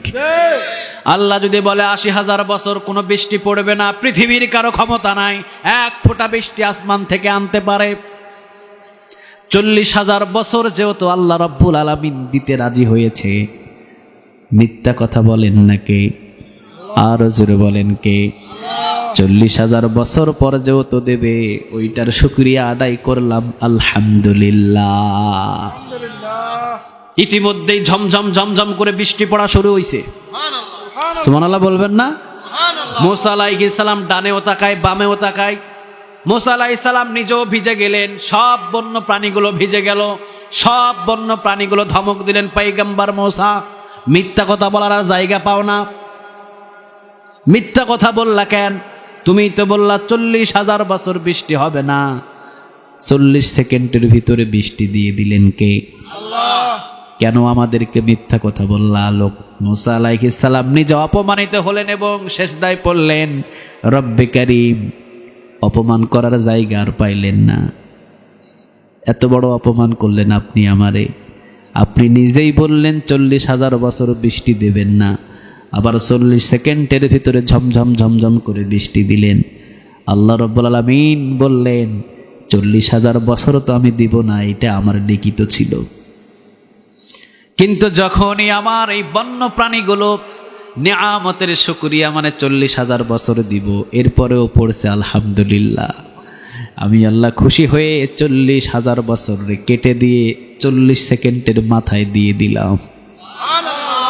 বলেন তো দেখি, নিয়ামতের যদি শুকরিয়া আদায় করে বাড়ায়া দিবে কে? আর জোরে বলেন তো দেখি কে? এই জন্য আল্লাহ রাব্বুল আলামিন বললেন, ওয়া মাইয়াশকুর ফা ইন্নামা ইয়াশকুরু লিনাফসিহি, যে শুকরিয়া আদায় করে সে নিজের জন্য করে, ঠিক না ব্যাঠিক? ওয়া মান কাফারা ফা ইন্নাল্লাহা গনিয়্যুন হামিদ। আল্লাহ রাব্বুল আলামিন বলছেন, জেনে রাখ, তোরা যদি আমার নিয়ামতের শুকরিয়া না আদায় করিস, আল্লাহর 4 আনা ক্ষতি হবে না, ঠিক কিনা? আল্লাহ বলেন, আমি অমুখাপেক্ষী, জীবনে কোনোদিন কোনো মানুষের কাছে আমার হাত পাতা লাগে না। সব মানুষ যদি আল্লাহর গুনাহ করে, আল্লাহর কি কোনো ক্ষতি হবে? আরো জোরে বলেন, হবে হবে। আল্লাহ বলে, পৃথিবীর সব মানুষ যদি কাফের হয়ে যায়, আমি আল্লাহর 4 আনা ক্ষতি হবে না। আবার পৃথিবীর সব মানুষ যদি মুত্তাকি হয়ে যায়, আল্লাহর 4 আনা লাভ হবে না, ঠিক না বে ঠিক? এই জন্য হিকমত লোকমান আলাইহিস সালাম রে দান করলেন কে? আরো জোরে বলেন তো দেখি কে? এই হিকমতের কথা লোকমান আলাইহিস সালামের সন্তানগুলো বললেন, বাবা আমাদেরকে হিকমতের কয়েকটা ওয়াজ করে দেন। লোকমান আলাইহিস সালাম হাজার হাজার ওয়াজ করলেন, এর ভিতরে কয়েকটা ওয়াজ কুদরতি অন্তর জয় করলেন কার? আর জোরে বলেন কার? লোকমান এবার ওয়াজ শুরু করলেন ছেলেদেরকে, ওয়া ইজ ক্বালা লুকমানু লিইবনিহি ওয়া হুয়া ইয়াইযুহু ইয়া বুনাইয়া লা তুশরিক বিল্লাহ ইন্নাশ শিরকা লাযুলমুন আযীম। কথাটা কার? আল্লাহ। আর জোরে বলেন কার? আল্লাহ। লোকমান আলাইহিস সালাম তিনি সন্তানদেরকে বললেন, ইয়া বুনাইয়া, ও কলিজার সন্তান আমার, লা তুশরিক বিল্লাহ, খবরদার জীবনে কোনোদিন শিরক করিস না। ইন্নাশ শিরকা লাযুলমুন আযীম, নিশ্চয় শিরক কারো উপরে জুলুম করা হয় না, জুলুম করা হয় একজনের উপরে। বলেন তিনি কে? আর জোরে বলেন কে? পৃথিবীর কারো উপরে জুলুম হয় না, আল্লাহর উপরে জুলুম হয়। আমার বিবি আরেকজনের যদি বাজার, আরেকজনের যদি সব কিছু কিনে নেয়, আমার বিবি আরেকজনের কথা অনুযায়ী যদি চলে, শান্তি পাবে? কথা বলেন, শান্তি পাবে? বিবি হলো আপনার, কথা শুনে আরেকজনের, ওইটা কি ঘরে রাখবেন? কথা বলেন, রাখবেন? আল্লাহ রাব্বুল আলামিন বললেন, বান্দারে আমার গোলাম সৃষ্টি করছি আমি তোরে, কিভাবে তুই আরেকজনের গোলামি করিস? কষ্ট পাই কে? আর জোরে বলেন তো দেখি কে? এই জন্য লোকমান আলাইহিস সালাম বললেন, লা তুশরিক বিল্লাহ, খবরদার আল্লাহর সাথে শিরক করো না। ইন্নাশ শিরকা লাযুলমুন আযীম, নিশ্চয় শিরক হলো অনেক বড় জুলুম, আর এই জুলুমটা পৃথিবীর কারো উপরে হয় না। শিরকের জুলুমটা একজনের উপরে হয়। বলেন তো তিনি কে? সুবহানাল্লাহ বলবেন না? খবরদার বাবা, শিরক করিস না। শিরক হলো অত্যন্ত বড় জুলুম, আর এই জুলুমটা পৃথিবীর কারো উপরে হয় না, এই জুলুমটা হয় একজনের উপরে। বলেন তিনি কে? আরো জোরে বলতে হবে কে? আল্লাহ রাব্বুল আলামিন নিজেই বললেন, ইন্নাল্লাহা লা ইয়াগফিরু আন ইউশরাকা বিহি ওয়া ইয়াগফিরু মা দুনা যালিকা লিমান ইয়াশা। বলেন তো দেখি কথাটা কার? আর জোরে বলেন কার? আল্লাহ বললেন, শিরকের গুনাহ আমি আল্লাহ রাব্বুল আলামিন খবরদার কখনো মাফ করি না। তবে শিরক ছাড়া যদি অন্য কোনো গুনাহ থাকে, ওই গুনাহগুলোরে মাফ করতে পারে কে? ওই গুনাহগুলোরে মাফ করবে কে? আল্লাহ বললেন, খবরদার বান্দা শিরক করিস না, এটা অত্যন্ত বড় জুলুম। খবরদার শিরক করিস না, এটা মাফ হবে না। শিরক ছাড়া অন্য গুনাহ যদি আপনি করেন, ওইটারে মাফ করবে কে? সবাই বলেন তো দেখি আরো জোরে কে? বিশ্বনবীজি হাদিসে কুদসিতে হাদিসটি এসেছে, বিশ্বনবীজি বললেন, ইয়া ইবাদি লাউ আতাইতানি বিকরাবিল আরদি খাতায়া। সুবহানাল্লাহ বলবেন না? বিশ্বনবীজি বললেন, পাহাড় পরিমাণ গুনাহ নিয়ে যদি কিয়ামতের ময়দানে হাজির হয়, পাহাড় পরিমাণ গুনাহ নিয়ে কিয়ামতের ময়দানে হাজির হয়েছেন, ওই গুনার ভিতরে যদি শিরকের গুনাহ না থাকে, আল্লাহ বলে তোর গুনাহ হবে পাহাড় পরিমাণ, ওর চাইতেও বেশি দয়ার মায়া নিয়ে তোর সামনে হাজির হয়ে গুনাহগুলোরে মাফ করে দেব। সুবহানাল্লাহ। পাহাড় পরিমাণ গুনাহ নিয়ে আপনি কিয়ামতের ময়দানে উঠেছেন, কিন্তু শিরকের গুনাহ ছিল, শিরকের কোনো গুনাহ নাই। আপনার গুনাহগুলোরে মাফ করে দিবে কে? আর জোরে বলেন তো দেখি কে? আল্লাহ। লা ইন আশরাকতা লা ইয়াহবাতান্না আমালুক। বিশ্বনবীজি বললেন, শিরক যার ভিতরে থাকবে সমস্ত আমলগুলো ধ্বংস করে দিবে। ঠিক না বে ঠিক? ক্যান্সারের মতো এটা। ক্যান্সার যেমন পুরা শরীরটারে ধ্বংস করে দেয়, শিরক যদি আপনার ভিতরে থাকে পুরা আমলটাকে ধ্বংস করে দেবে। ঠিক কি না? এই জন্য শিরক থেকে বাঁচার দরকার আছে না নাই? শিরক হলো দুই প্রকার। আরো জোরে বলেন কয় প্রকার? আপনাদের কি কষ্ট হচ্ছে? শিরক আমাদের জানতে হবে। শিরক শিরক শিরক আজীবন শুনলাম, আরে শিরকটা কোন জিনিস এই বিষয়টা জানার দরকার আছে না? বলেন শিরক কয় প্রকার? আর জোরে বলেন কয় প্রকার? শিরকে আকবার, শিরকে আসগার। একটা হলো বড় শিরক, আরেকটা শিরকে আকবার, শিরকে আসগার। শিরকে আকবার যদি করেন আমও শেষ, সালাও শেষ। কালেমা পড়তে হবে, ঈমান আনতে হবে। যদি শিরকে আকবার করেন আমও শেষ, সালাও শেষ। এই শিরকে আকবার আবার তিন প্রকার। শিরকে আকবার আবার কয় প্রকার? সবাই বলেন। শিরকে আকবার আবার তিন প্রকার। শিরকে আকবার হলো আশিরকু ফির রুবুবিয়া। আশিরকু ফির রুবুবিয়া, রবের সাথে শিরক। কার সাথে? সবাই বলেন কার সাথে? আল্লাহরে আপনি রব মানলেন না, আরেকজনকে রব মানিয়েছেন। সূর্যকে রব মানিয়েছেন, আগুনকে রব মানিয়েছেন, ফেরাউনরে রব মানিয়েছেন, নমরুদরে রব বানিয়েছেন। শিরকে ফির রুবুবিয়া। এই শিরক যদি আপনার হয়, কালেমা পড়ে ঈমান আনতে হবে। এছাড়া শিরকের উপরে মরলে জাহান্নামের আগুনে জ্বালাবে কে? তাহলে আমাদের রব কয়জন? আর জোরে বলেন কয়জন? এই জন্য আমরা সবাই যখন অন্ধকার কবরে যাই, সর্বপ্রথম প্রশ্ন হলো মার রব্বুক, তোমার রব কে? ঠিক না বে ঠিক? সর্বপ্রথমই প্রশ্ন। সুবহানাল্লাহ বলবেন না? এই জন্য শিরকে আকবার কয় প্রকার? তিন প্রকার। তার ভিতরে প্রথম হলো আশিরকু ফির রুবুবিয়া। রব যদি আল্লাহ ছাড়া অন্য কাউকে মানে, কালেমা পড়ে এরপরে কি আনতে হবে? ঈমান আনতে হবে। এছাড়া সবকিছু কি শেষ। দুই নাম্বার আশিরকু ফিল উদুদিয়া, ইবাদতের ভিতরে শিরক। বলেন তো সেজদা পাওয়ার মালিক কে? আর জোরে বলেন কে? মানুষরা আপনি সেজদা দিলেন, হক নষ্ট হলো কার? আল্লাহ বললেন কপাল দিয়েছি, নাক দিয়েছি রে বান্দা আমি আমাকে সিজদা করার জন্য। ওয়াত্তিনি ওয়াজ-যাইতুন ওয়া তুরি সিনিন ওয়া হাযাল বালাদিল আমিন লাকাদ খলাকনাল ইনসানা ফি আহসানি তাকওয়িম। বলেন তো কথাটা কার? আর জোরে বলেন কার? আল্লাহ বললেন খুব সুন্দর করে আমি তোরে বানিয়েছি। সুম্মা রাদাদনাহু আসফালা সাফিলিন। আসফাল, সোজা করে মানুষরে বানাইছে কে? আল্লাহ বললেন সব প্রাণীকে আমি বাঁকা করে বানাইছি। হাতি সোজা না বাঁকা, গরু সোজা না বাঁকা, সাপ সোজা না বাঁকা, হরিণ সোজা না বাঁকা, হাঁস সোজা না বাঁকা, মুরগি সোজা না বাঁকা। আল্লাহ বললেন সব প্রাণীকে আমি বাঁকা বানালাম। সমস্ত প্রাণীগুলো রে বান্দা রিজিকের উপরে মুখ লাগায়া লাগায়া খাইতে হয়, কিন্তু একমাত্র সোজা প্রাণী বানালাম, ওইটা হলো মানুষ। রিজিকের উপরে কখনো মাথা লাগানো লাগে না, কারণ রিজিকের উপরে মাথা লাগালে সেজদা হয়ে যাবে। এই জন্য আমি তোরে সোজা করে বানিয়েছি। হাত দিয়ে সব সময় মুখে নিবি, খবরদার কখনো কোনো জায়গায় এই কপালটা নত করবি না, মাথাটা নত করবি না। যখন আজান হবে আল্লাহু আকবার বলে নত হবে, তো একজনের পক্ষে নত হবে, পায়ে নত হবে। বলেন তো তিনি কে? কোথায় গিয়ে সেজদা মারেন আপনি? ইবাদতের হক পৃথিবীর কেউ নয়, ইবাদতের হক রাখেন একজন। বলেন তিনি কে? এই জন্য দ্বিতীয় নাম্বার শিরক হলো আশিরকু ফিল উদুদিয়া। খবরদার আল্লাহর ইবাদত যদি অন্য কোনো দরবারে গিয়ে করেন, কালেমা পড়ে ঈমান আনতে হবে। এছাড়া আমও শেষ, সালাও। তৃতীয় নম্বর আশিরকু ফিল আসমি ওয়াস সিফাত।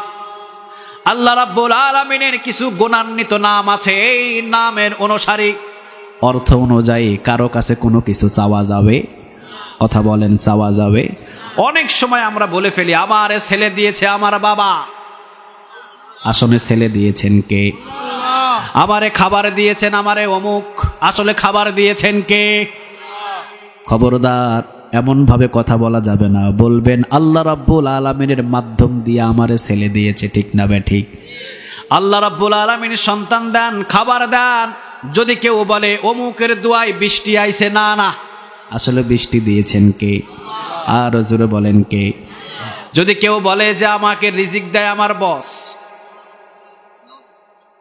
শিরকে আকবার করেছেন আপনি। আপনার চাকরিজীবী আপনার বস আপনার রিজিক দেয় না, রিজিকের মালিকটাকে। অসুস্থ থেকে সুস্থ হয়েছি, এইটা আমাকে পৃথিবীর কেউ সুস্থ করে নাই, অসুস্থ থেকে সুস্থ করেছে আমার ডাক্তার।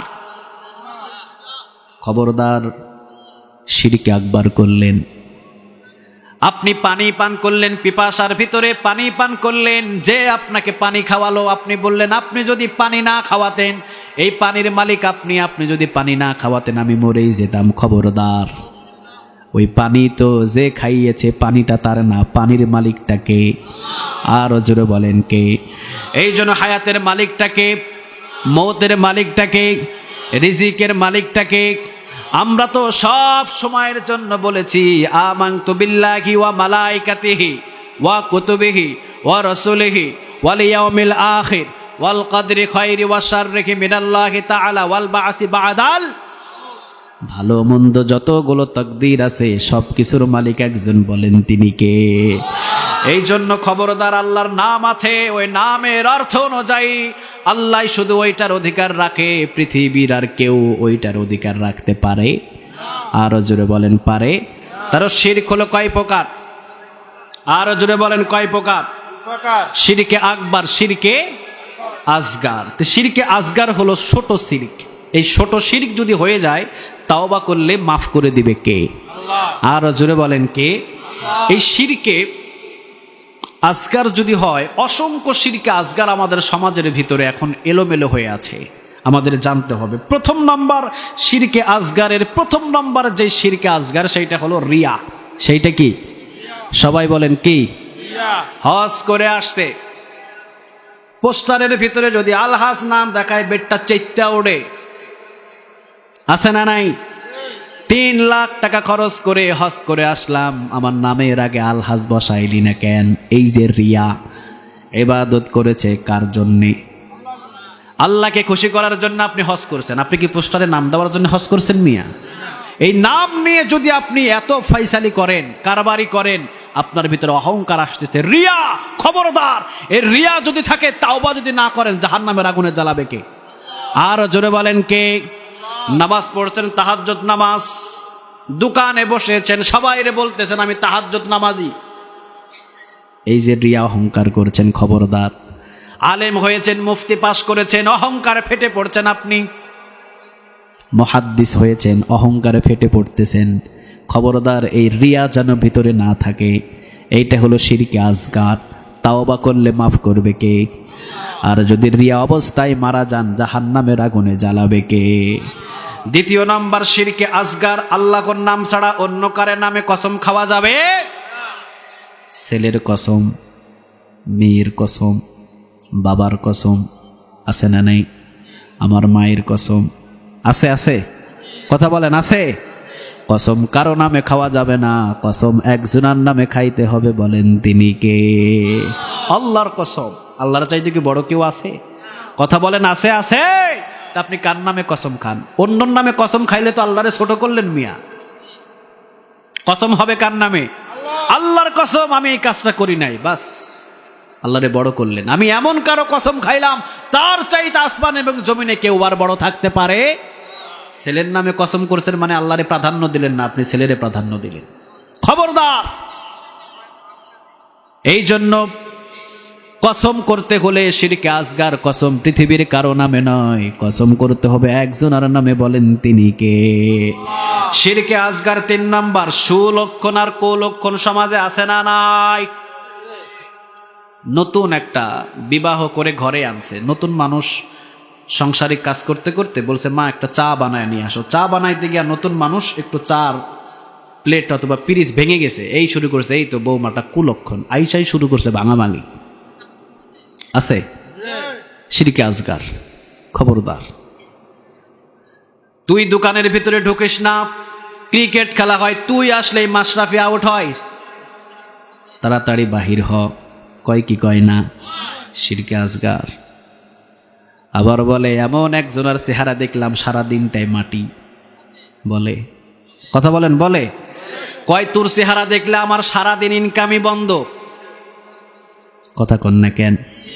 আবার দোকানে নিতে গেলে কয় এখনো নগদ বিসমিল্লাহ করি নেই। আছে শিরকে আসগার। কিরে ভাই, দিন রাত সমান একজনের জন্য, বলেন তিনি কে? কয় আমি যদি নগদে ক্যাশের ভিতরে না রাখি তাহলে ব্যবসায় মাটি। কয় আগে নগদ 5 টাকা আগে দে নগদ, এছাড়া তুই দাঁড়ায় থাক, বাকি দেওয়া যাবে। আগে বাকি দিবে না, আগে নগদ নেবে। আগে কি নেবে? সবাই বলেন কি নেবে? শিরকে আসগার। খবরদার। ওষুধ কিনতে গেছেন, মানুষ মারা যাইতেছে, আপনি বাকি নিবেন, বাকি দিতেছে না, রুগী মরতেছে, ও বাকি দিতে রাজি না। আছে না নাই? এই জন্যে খবরদার, শিরকে আসগার কুলক্ষণ। ভালো লক্ষণ খারাপ লক্ষণ বলে ইসলামে কোনো লক্ষণ। অমুক মানুষ এই রাস্তা দিয়ে হেঁটে গেলে এই রাস্তার পাশে কোনো ফসল হয় না, খবরদার এইরকম কথাও বলা যাবে। ওই মানুষটা আমার বাড়িতে আসলে অটোমেটিক নারকেল ঝরঝর করে পড়ে যায়, বলে বলে কথা কন না কেন? বলে খবরদার না। কুলক্ষণ ভালো লক্ষণ ইসলামে কোনো জায়গা। এরপরে শিরকে আসগার হলো গণকের কাছে যাওয়া, রাশি গণা। আছে আছে। গণকের কাছে গিয়া কয় বাবা দেখেন তো দেখি আমার হাত কেমন মাইয়া পামো, আমি কেমন মাইয়া পামো। যেই বেটা গণক, হে গণক তো গণকের কাজ করে 200 টাকা 100 টাকা কামাইতে হবে কেন? হে তো গণকত করে এমপিতে দাঁড়াইতে পারে, হে তো প্রধানমন্ত্রী হয়ে যেতে পারে, ঠিক কিনা? ভবিষ্যৎ কইতে পারে। অনেকে বলে আমি ভবিষ্যৎ বলতে পারি। যে বলে আমি ভবিষ্যৎ বলতে পারি তার কাছে গায়া আচ্ছা তোর একটা থাপ্পড় মারবেন। কি মারবেন? কথা কন না কেন? একটা থাপ্পড় দিবেন আগে। সে যদি বলে আমারে থাপ্পড় দিলেন কেন, আপনি তারে বলবেন আপনি এটা ভবিষ্যৎ জানেন, আমি যাই সে আপনার থাপ্পড় দেবেন, এটা তো আগে থেকে জানেন, যাই না থাপ্পড় খাইলেন কেন? আগে দৌড় মারতে পারলেন না? এই জন্য খবরদার, ভবিষ্যৎ পৃথিবীর কেউ জানে না, ভবিষ্যতের মালিক কে? আরো জোরে বলেন তো দেখি কে? হাতের রেখা দেখে বলে দেয় আপনি ধনী হবেন, আপনি অনেক টাকার মালিক হবেন। আসলে তাকদিরের মালিক তো পৃথিবীর কেউ নয়, তাকদিরের মালিকটাকে। সেকেন্ডের ভিতরে মানুষ ধনী হয়, সেকেন্ডের ভিতরে মানুষ গরিব হয়, সেকেন্ডের ভিতরে মানুষের সম্মান হারিয়ে যায়, সেকেন্ডের ভিতরে মানুষ সম্মানিত হয়। এই কারিজমাগুলো কার? কুলিল্লাহুম্মা মালিকাল মুলক তুতিল মুলকা মান তাশা ওয়া তানসিউল মুলকা মিম্মান তাশা ওয়া তুইজ্জু মান তাশা ওয়া তুযিল্লু মান তাশা বিয়াদিকাল খায়র ইন্নাকা আলা কুল্লি শাইইন কাদির। সুবহানাল্লাহ বলবেন না? ইজ্জত দেওয়ার মালিক আল্লাহ, আবার বেইজ্জত করার মালিক কে? সুবহানাল্লাহ বলেন। এই জন্য খবরদার, কারো হাতের রাশি গণা যাবে সম্পূর্ণ মিথ্যা, শিরক, শিরকে আসগার করছেন আপনি। এরপরে শিরকে আসগারের ভিতরে আরেকটা হলো তাবিজ ঝুলানো। সমাজে আছে, কথা কর না কেন? আছে। কয় এই তাবিজ পড়লে কোনোদিন আপনার আর কোনোদিন জ্বর হবে না, সর্দি হবে না, অমুক হবে না, তমুক হবে না। অসুস্থ করেন কে? আর জোরে বলেন তো দেখি কে? অসুস্থ পৃথিবীর কেউ করে না, অসুস্থ করেন আল্লাহ রাব্বুল আলামিন। আবার সুস্থতা দান করেন কে? নাবালক শিশুর ব্যাপারে তাবিজ ঝুলানো না ঝুলানো এটা আমি বলছি না, কিন্তু অনেক মানুষ তাবিজ গলায় ঝুলিয়ে রাখে, হাতে ঝুলিয়ে রাখে, তাবিজের উপরে বিশ্বাস করে তাবিজ আছে আমার কাছে, আমার কিচ্ছু হবে না। খবরদার, এমন কোন তাবিজের উপরে বিশ্বাস আনা যাবে? 24 ঘন্টা আপনাকে হেফাজতের জন্য কমসে কম 40টা ফেরেশতা আল্লাহ রেখে দিয়েছে। তাবিজের উপরে বিশ্বাস করলেন আপনি, আল্লাহ 40 জন 20 জন ফেরেশতা রাখছে। কয়দিন বেতন দিয়েছেন ওই 20 জন ফেরেশতারে? একটা কর্মচারী রাখলে তো 30,000 টাকা বেতন দেওয়া লাগে, ঠিক কিনা? আল্লাহ আপনার হেফাজতের জন্য 20 জন কমসে কম ফেরেশতা রাখছে। অন্য বর্ণনায় আসছে আপনার হাড়ের যত জোড়া আছে প্রতিটা জোড়ায় জোড়ায় একটা ফেরেশতা আল্লাহ দিয়ে রাখছে। সুবহানাল্লাহ বলবেন না? তা আপনি তাবিজের উপরে বিশ্বাস করতেছেন মানে কিয়া? এই জন্য শিরকে আসগার। আরেকটা শিরকে আসগার হলো হাতের রেখার মধ্যে ভাগ্য খোঁজে, আছে না নাই? এই রেখা যদি এই জায়গা থেকে এই জায়গায় যায় আপনি মারা যাবেন, নাউজুবিল্লাহ বলেন। আবার এই রেখা যদি ডান দিক থেকে বাম দিকে যায় আপনি ধনী হবেন, এই রেখা যদি পিছন দিকে আসে তাহলে আপনি শেষ। হাতের রেখার ভিতরে মানুষের ভাগ্য লেখা থাকে না, ভাগ্য লেখেন কে? আর জোরে বলেন তো দেখি কে? এরপরে 7 নম্বরে শিরকে আসগার হলো টাকের পিছনে অনেক সময় দেখবেন ছিঁড়া জুতা লাগায়। টাকের পিছনে সবাই বলেন কি জুতা? ছিঁড়া জুতা। টাকের পিছনে ছিঁড়া জুতা লাগে। যদি জিজ্ঞান কিরে ভাই টাকের পিছনে ছিঁড়া জুতা কেন? কয় যে আমার টাকের দেখে হিংসা করেছে ওর মুখে যে এই ছিঁড়া জুতা পড়ে। নাউজুবিল্লাহ। আপনি ট্রাক ড্রাইভ করেন, এই ট্রাকটাকে পৃথিবীর কেউ হিসাব দিতে, পৃথিবীর কেউ হেফাজত করতে পারে না। আপনি ট্রাকটাকে ড্রাইভ করেন, 24টা ঘন্টা আপনাকে হেফাজত করছেন কে? আরো জোরে বলেন কে? আর আপনি যদি ছিঁড়া জুতার উপরে বিশ্বাস করে যদি ট্রাক ড্রাইভ করেন, আপনি আগে অ্যাক্সিডেন্ট করবেন। ঠিক না বে ঠিক? এই জন্য ছিঁড়া জুতার উপরে খবরদার বিশ্বাস করা যাবে। 8 নম্বর হলো ছোট্ট বাচ্চাদের কপালে কালো টিপ দেয়। আছে? কথা কন না কেন? কয় কালো টিপ দিছি আমি, এই কালো টিপ দিলে আর কারো নজর লাগবে না। আপনি সৌন্দর্যের জন্য টিপ দিতে পারেন, কিন্তু টিপের উপরে দিলে নজর লাগবে না, ওই লাগবে না, এই লাগবে না, শিরকে আসগার। কারণ এই 24টা ঘন্টা বাচ্চারে হেফাজত করছেন কে? হ্যাঁ, আপনি সাদাকা করতে পারেন, আমার এই বাচ্চার উপরে যেন কারো নজর খারাপ না পড়ে, সাদাকা করলাম আমি। সাদাকা করলে বিপদ কাটায়া দেয় কে? আরো জোরে বলেন কে? আপনি কালো একটা টিপ দিয়ে বলতেছেন এই টিপই আমার বাচ্চাটারে রক্ষা করবে, খবরদার, শিরকে কি আসগার। আপনি সৌন্দর্যের জন্য দেন, আমার বাচ্চার এই সাইডে টিপ দিলে কাজল লাগালে ভালো লাগে, কিন্তু টিপ দিয়ে বলতেছেন এই টিপ না দিলে খবরদার বাচ্চারে বাহির করবি না, টিপ দিয়া এরপরে বাহির করবি। শিরকে আসগার। শিরকে আসগার অসংখ্য আছে। 9 নম্বর শিরকে আসগার হলো জটা কলা খাওয়া যাবে না। সমাজের ভিতরে আছে না নাই? জটওয়ালা কলা যদি খায়, মানে 2টা কলা একত্রিত, তাহলে নাকি 2টা বাচ্চা হবে। তো হইলে তো আরো ভালো। 50,000 50,000 1 লাখ টাকা একবারে সাইরা গেল গা। এখন থেকে খুঁজা খুঁজা জট কলা খাইবেন। একসাথে কয়টা? ওই যুবকেরা খাও, একসাথে কয়টা? খুঁজা খুঁজা জট কলা খাইবা। এখন 50,000 50,000 2বার কাটা লাগে পেট, এত কষ্ট দরকার আছে?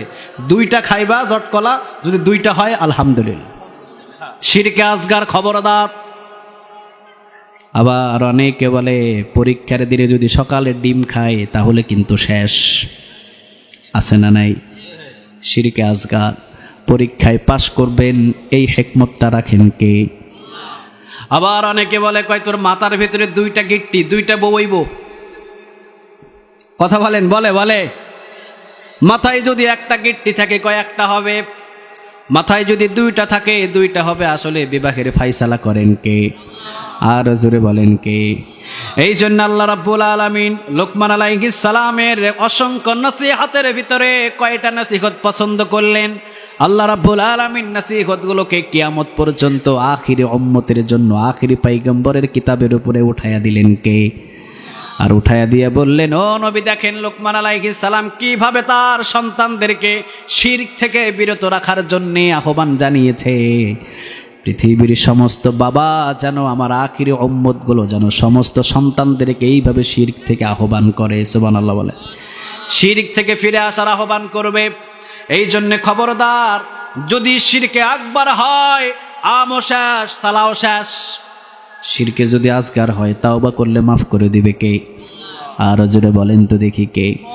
এই জন্য আল্লাহ রাব্বুল আলামিন বললেন, ওয়া ইয ক্বালা لقمان لابنه وهو يعظه يا بني لا تشرك بالله إن الشرك لظلم عظيم। বলেন তো দেখি কথাটা কার? আল্লাহ রাব্বুল আলামিন উঠিয়ে দিলেন। লোকমান আলাইহিস সালাম তার সন্তানদেরকে বললেন, বাবা খবরদার শিরক করিস না, কারণ শিরক যদি হয় পৃথিবীর কারো উপরেই জুলুমটা হয় না, জুলুমটা হয় একজনের উপরে। বলেন তো তিনি কে? এই কপাল দিয়ে আরেকজনের কাছে আপনি সেজদা দিলেন, রাগান্বিত হন কে?